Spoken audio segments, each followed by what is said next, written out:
যোৱাটো ভিডিঅ'ত আপোনালোকে যেনেকৈ দেখিলে যে মানুহজনক আমি ভূটানলৈ যোৱাৰ ৰাস্তা সোধাত মানুহজনে আমাক গেৰেজ বুলি ঠাইলৈ যাবলৈ ক'লে। তাৰ পৰা আমি ভূটানলৈ যাওঁতে সহজ হ'ব বুলি ক'লে, কিন্তু আমি গেৰেজ ঠাইখিনিলৈও যাই নাপালোঁ, যাই পাইছোঁ যদি গমো নাপালোঁ। আৰু দলঙৰ ওপৰেদি নাযায় আমি তলেদি গ'লোঁ। আমি মানে অকল পুষ্কৰে গৈছে, মই নগ'লোঁ।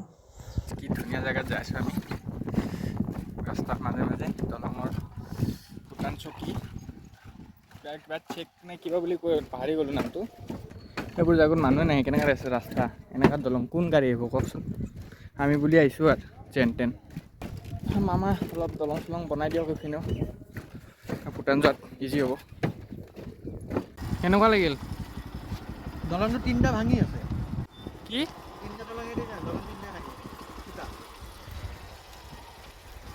আৰু এইগিলা কি চিভিক চেঞ্চ হা? এইটো কামোৰৰ পিক, কামোৰৰ পিকটো বৰষুণত হেৰি